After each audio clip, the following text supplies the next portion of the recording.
All right, let's go ahead and get started. Good morning, everyone, and thank you for coming and joining us today.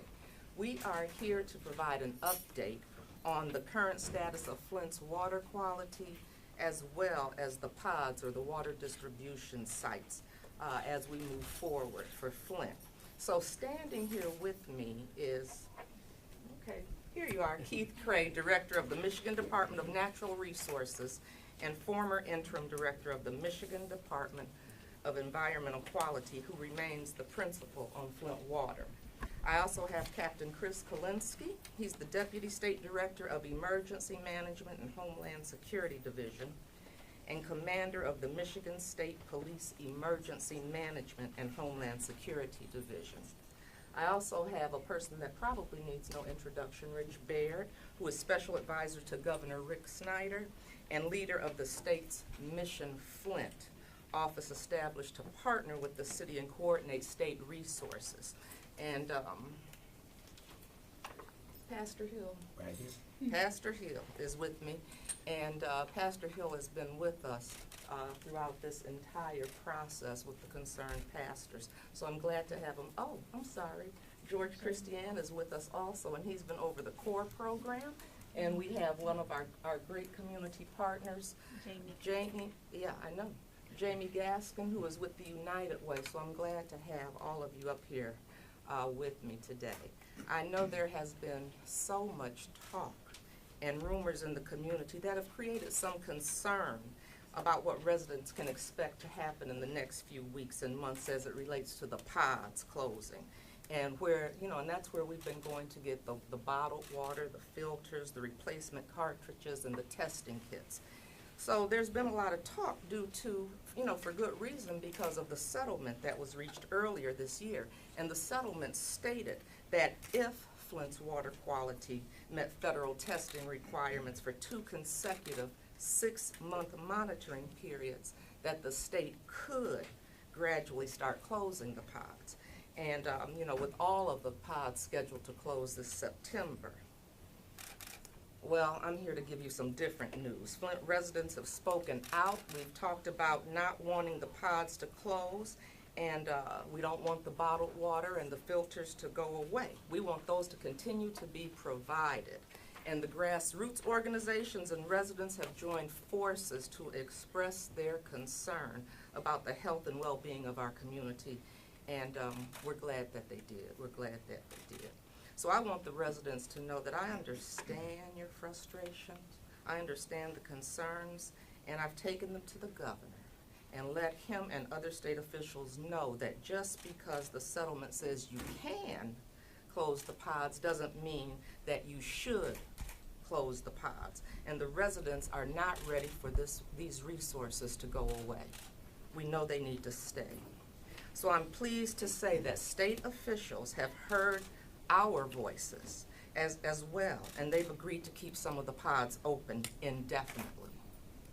I want to say that again. They've agreed to keep some of the pods open indefinitely, and that's great news for the people of Flint. On another positive note, test results have shown that Flint's water quality has made significant improvements. And Keith, I'm going to have you come up and talk more about that. Okay.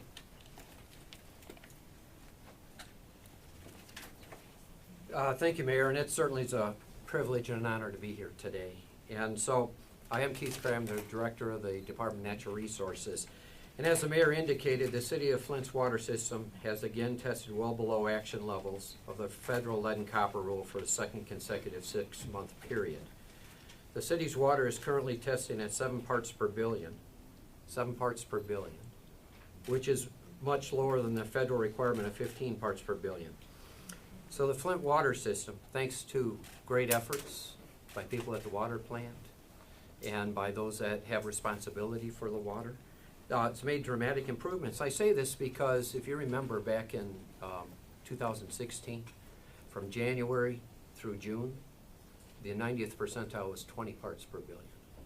And then at the second 6-month testing period, the 90th percentile was 12 parts per billion. And now the 90th percentile is 7 parts per billion. And so that's even below the improvements that people have talked about for lead and copper rule of 10 parts per billion. And the residential sampling that's coming in, that's random throughout the city, that actually comes in at 6 parts per billion.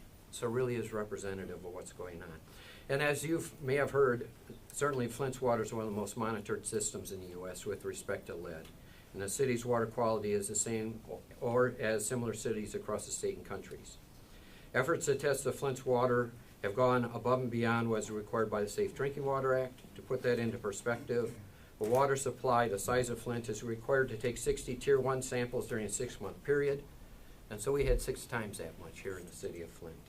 And as you know, a Tier 1 sample is considered as a higher risk per federal guidelines, and that includes homes that have lead service lines.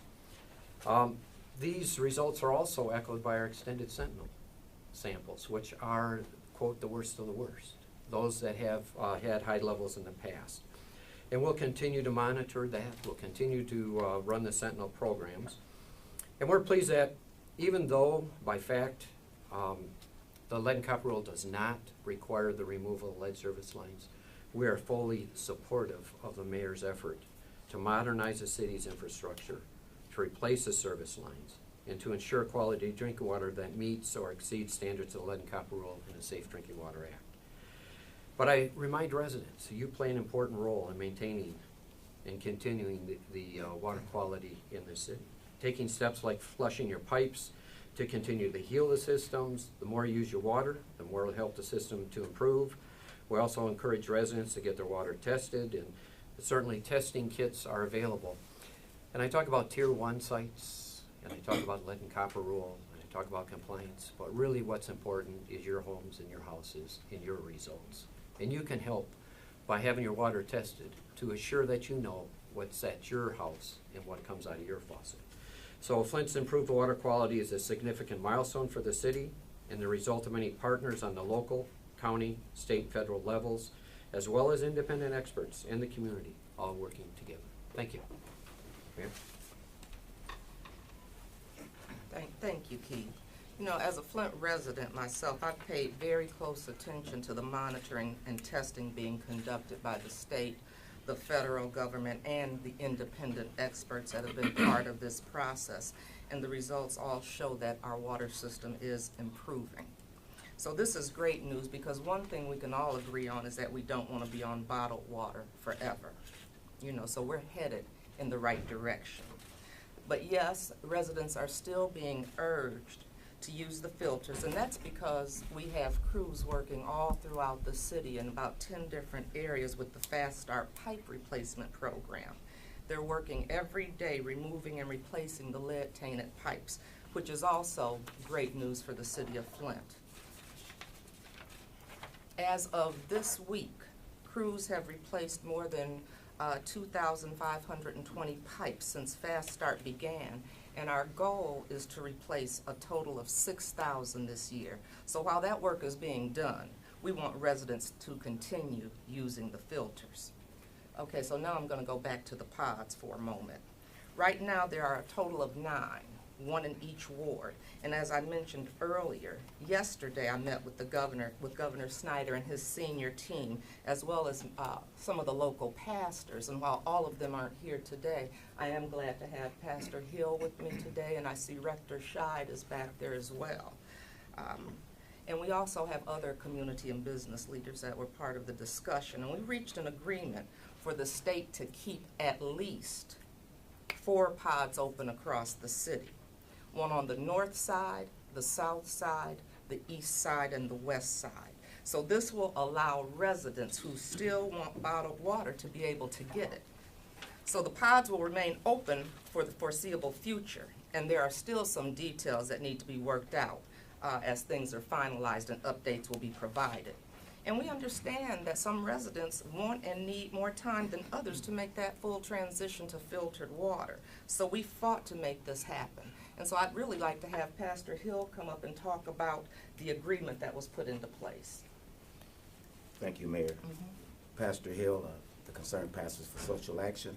We're extremely happy to announce today that we're in partnership with all of these partners so that our congregants and residents will understand that they will have a continued flow of water from these water pods without a determined closure date. And we just ask that you will work with us as we finalize this and make our details available later. But that's where we are right now. We're extremely happy to be a part of this coalition. Thank you. Thank you, Pastor Hill. As your mayor, it's my job to listen to your concerns and work on your behalf. And one thing we know is that constant bickering and playing politics never produces good results for anybody, and we're supposed to be here for the protection of the people. And the only way that we can be successful is if we work together to get things done, just as I have to work with the state, the federal government, and community partners to get some things done to serve the residents. And one thing that has been really nice about this is that other groups are reaching out to be part of this.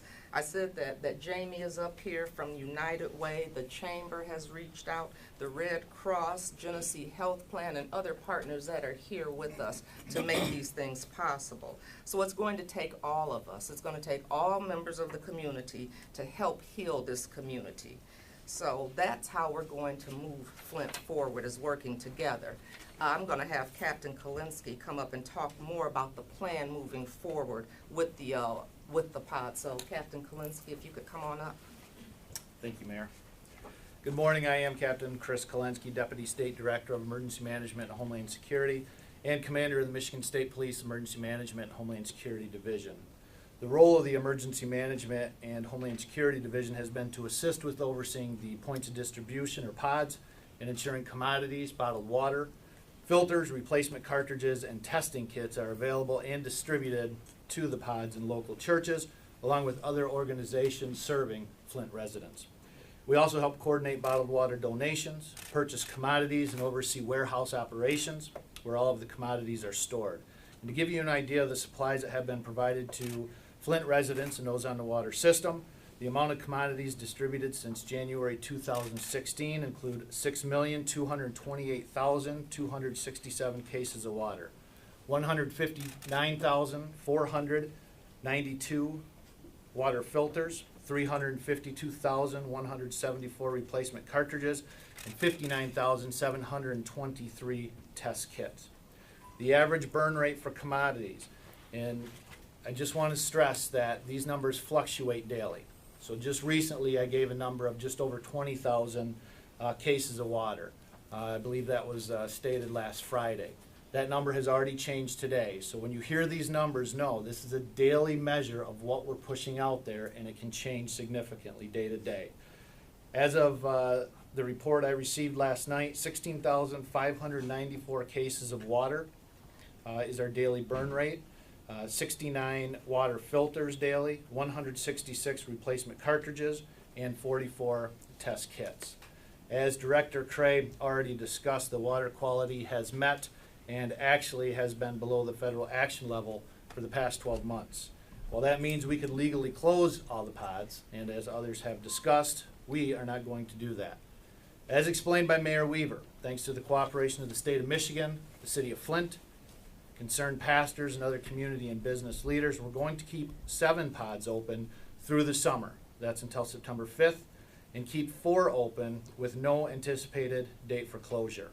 The timeline is planned as follows. On August 11th, the pod located in the 2nd Ward at St. Mark Missionary Baptist Church will close, and the pod located in the 3rd Ward at Calvary Missionary Baptist Church will close. Additionally, convenience home deliveries will cease. Access and functional needs home deliveries will continue. On September 5th, the pod located in the 5th Ward at the Old Flint Farmers Market, the pod located in the 7th Ward at Grace Emmanuel Baptist Church, and the pod located in the 8th Ward at Lincoln Park United Methodist Church will close. Each of the pods are planned to close at the end of the business day referenced. Again, thanks to the partnership forged, the following pods will remain open indefinitely. The pod located in the 1st Ward at Mount Carmel Baptist Church, the pod located in the 4th Ward in the Franklin Avenue lot, the pod located in the 6th Ward at West Court Street Church of God, and the pod located in the 9th Ward at Easttown Bowling Alley will remain open. In summary, pods 2 and 3 will close August 11th, and pods 5, 7, and 8 will close on September 5th. The pods that will remain open with no closure date at this time are pods 1, 4, 6, and 9. The hours of operation for these pods will remain the same as they are now, open Monday through Saturday from noon to 6 p.m. In collaboration with the community coalition that I referenced, we took a number of factors into consideration when deciding which pods to keep open. That included the average number of visits per day, the ability to accommodate the increased traffic, and the capacity of the lot where the pod is located. To help ensure Flint residents are informed of these changes, there will be a coordinated campaign to share all this information with individual pod users at least 7 days before the first pods close. Some of the efforts are going to include flyers being distributed with pod closure dates and information on the remaining pods open, TV and radio ads with the updated information, a citywide mailing, and information on the michigan.gov/Flint Water website. We will do everything we can to make sure there is a smooth transition in the reduction of pods, as well as the shift from the pods being run by the state to being operated by the community coalition. Thank you. Mayor? Thank you. I'm gonna have Rich Baird come up. We were in a meeting about 3 weeks ago, and we were talking about the process with which the pods would shut down, and at that point, everything was still scheduled to close in September. And we went around and around and said, there's a way that we can make something work, because we were not ready for these pods to close. And so, Rich, I wanted to take a moment to thank you, because he said, I think I have a message to take to the governor. And he took it back, and we met yesterday, and he helped us with these results. Everybody else did too, but come on up, Rich, because I know you want to talk about that. Thank you, Mayor. My name is Rich Baird. I advise Governor Rick Snyder, and I also coordinate Mission Flint, which partners with the city and coordinates our resources. On behalf of Governor Snyder, I want to reiterate the state's commitment to both supporting the mayor and her leadership and serving the residents of Flint. The mayor was right when she said we heard the concerns of the community loud and clear, which is why we, as a community alliance, were able to look at all of our options and come up with a plan to continue the operation of at least 4 pods. Now, this was made possible not by threats, not by argumentative activity, not by conflict. It was made possible because people who actually care about this city, which is my native city, got together and said, we got to work together and solve this. And as the mayor said, just because we have the authority to close the pods does not mean that we should exercise that authority. People get to their decision-making in a variety of ways. I'm drinking the water because I paid very close attention to all of the science, and I know the water is good to drink. I also know that filters are smart to use because of all the construction that that is going on.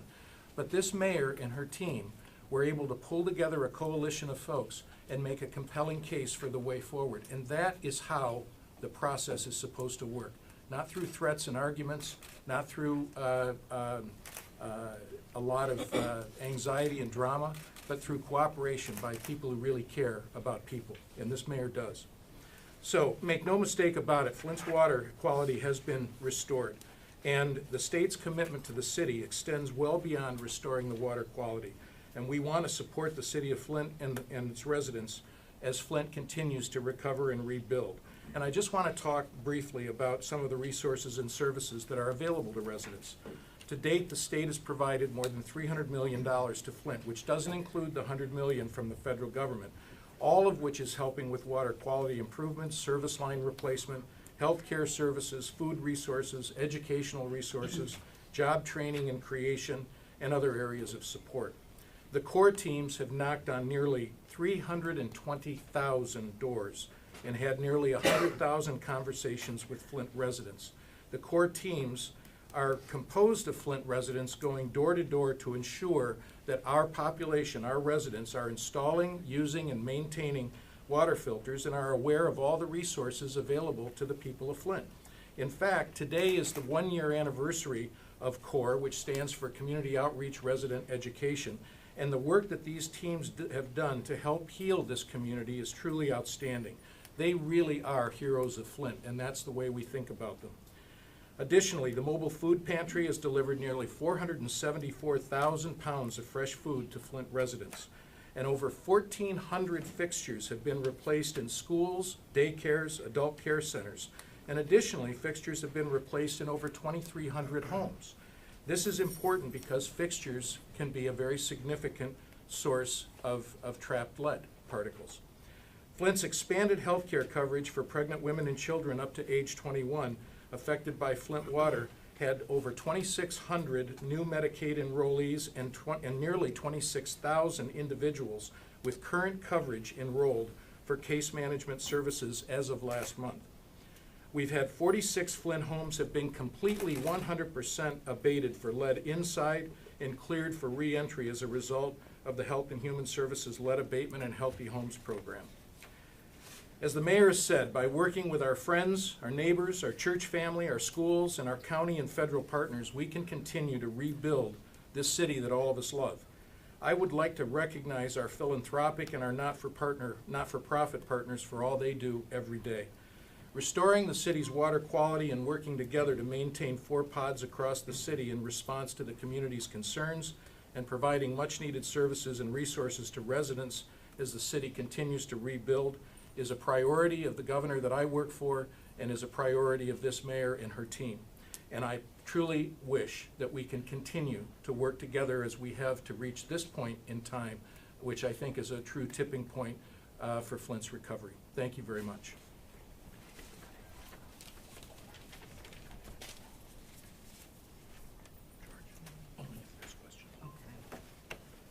Okay, you know, I just want to mention, and again, thank Jamie Gaskin from United Way.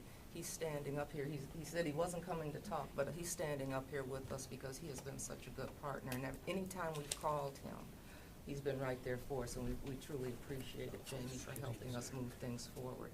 And I have George Christiane up here because we just wanted people to know that the core team is still in place and things are going extremely well, and they will continue to do that. So with that, Take a few questions from media only. Mayor, anyone, is the crisis over? is the crisis over? We are, you know what, we have made so much progress. We know we still have a long way to go, but we are going to continue to make progress. You heard what we were able to get accomplished. We have the pods that are going to stay open. We've done the fast start replacing the lead service lines. We have services that are in place. So we're getting through it, and I think Rich made a good comment when he said this is a tipping point for us. And we can see that there is a light at the end of the tunnel, and we're moving in the right direction. We're moving in a positive direction, and I believe that's something that's going to continue as we continue to do the work that needs to be done for the residents of Flint. Mayor, will the people, once those pods are closed in those specific wards, will those workers lose their jobs? Who wants to talk about I can that? talk about Okay. The workers at the pods are on a worker development training program which has a specified start and end. And so the process of closing the pods will be able to redeploy those who haven't reached their 2,080 hours. We are expecting the fact that this will be a smooth transition. I should also note, I don't know exactly what the numbers are now, but many of these folks have demonstrated the kind of solid work ethic, leadership, and community skills that have made them attractive to the job fairs that Michigan Works has been having, and many of them have already been hired in permanent positions with regular employment and benefits, as opposed to this, which is a job training program. Mayor, in respect to the core program, will that also continue? I know that we talked about the workers at some of the pods, but what about the core program? Will it also continue doing this recovery, not crisis, but recovery, period? Okay. And that's why George is standing up here with us so he can talk about some of that, because that's a really good question and people have asked that. So the short answer to that question is yes, the core efforts are going to continue. We are actually looking at different ways that we can deploy our core members rather than just going door to door. We're looking at partnerships with folks in the community at the churches. We're thinking about setting up tables over at the churches so that we can increase the amount of opportunities that residents have to interact with the core team members and ensure that we make sure residents know how to use the filters and have information regarding all of the resources that are available to them. Captain Kalinsky, question for you regarding security. Will there be any changes?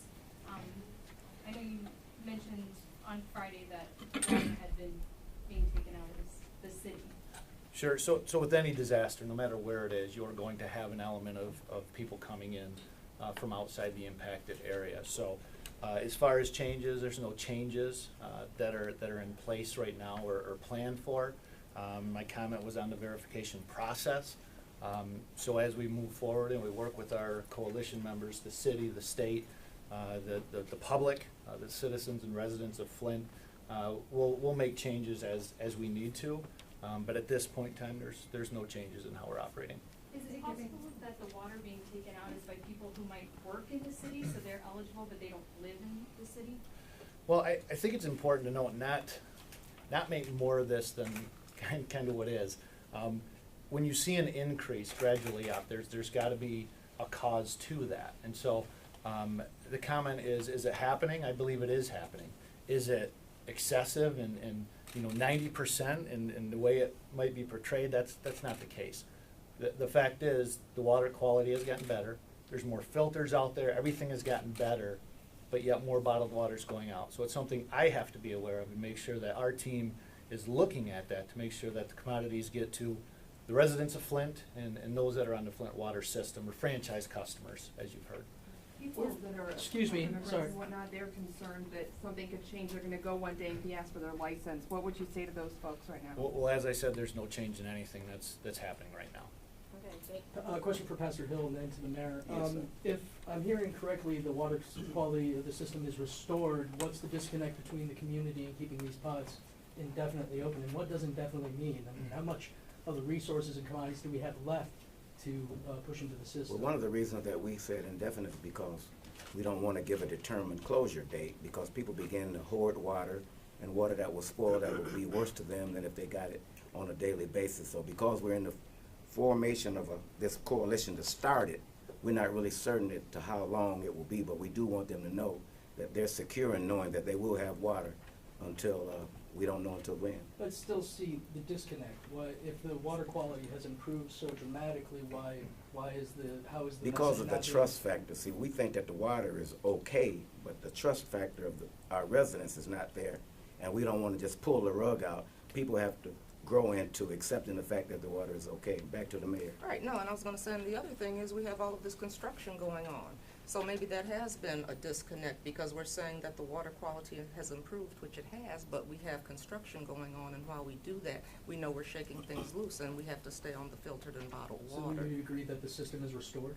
That it is on its way, and that's why we continue to do the monitoring and the testing, so we can get that information, and that's what we're going to continue to do. Okay, go ahead. Yep. Mayor, you said you see a light at the end of the tunnel. What is that light Well, that you see? there are a few things that lead to a light at the end of the tunnel. One is as we continue to get good test results back with our water. Another is we continue with the Fast Start program, and we're replacing the lead and galvanized service lines. That has to be a light. When we started with all bad pipes, and now we have over 2,500 that have been replaced, and we're still on target to reach our goal. So that's a light. And when I've talked with residents out in the community that have had this, that have gotten their pipes changed, they're very thankful, they're appreciative, and they've seen a light at the end of the tunnel. We look at the partners that have come to help and want things to continue and to be part of the progress as we move Flint forward. That's a light at the end of the tunnel, and we're in conversation about a lot of things that are going on in the city of Flint that are going to be positive. So that's why we're saying there's some good things that are going on in Flint, and we need to focus on some of those. And the only way we're going to continue to move in that direction is working together. All right, go ahead, Jan. Just a quick question. You mentioned, I think, Rich, that a lot of the pod workers, some of them had gotten jobs elsewhere. Did the state help them get those jobs, or were those jobs they found on their own? The state runs a series of job fairs, and we ask all of the folks to come be a part of the job fairs, go through interviewing process, and keep that process going. I believe there was a job fair held here just last Friday, I think was the most recent one. There were some people that went on and were able to find work on their own, but for the most part, it's been really a collaborative effort. Each member of the jobs development team has a career coach that's assigned to them and to help them get prepared for interviewing and permanent employment outside of the job training program. It's been mentioned that the settlement, the state has the option to close pods when they reach a certain water quality. So why close any of the pods? I mean, do we save some resources and staff with these closures?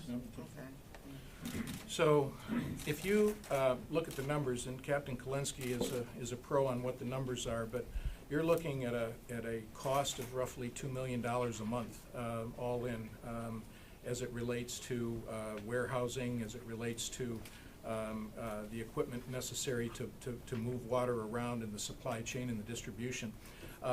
And frankly, it's to your point that you made earlier, while it might be perceived as a mixed message, the fact is that people get to their decision-making protocols by a variety of different ways.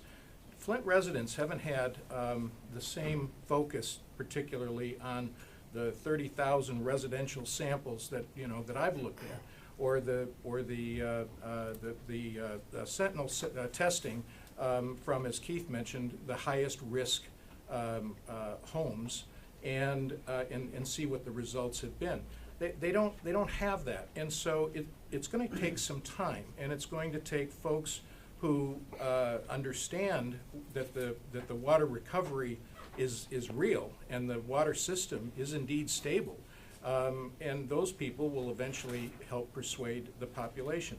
But in the meantime, as Pastor Hill said, no one wants to pull a rug out from under anyone, and the bottled water is frankly a symbol that I have available to me if I'm just not sure yet that the system is good for me to use. And that's an important thing. It's also important to recognize that we've always had, the medical community has indicated, for those who have immune compromised conditions, no matter what, they should probably be using bottled water anyway. So it also addresses that particular need at this time. So no, I don't see it as a mixed message. I actually see it as responsive to the place where people's heads are right now, and over time will evolve, but that time isn't right now. And speaking of time, that's all the time we have. Thank you all for coming out.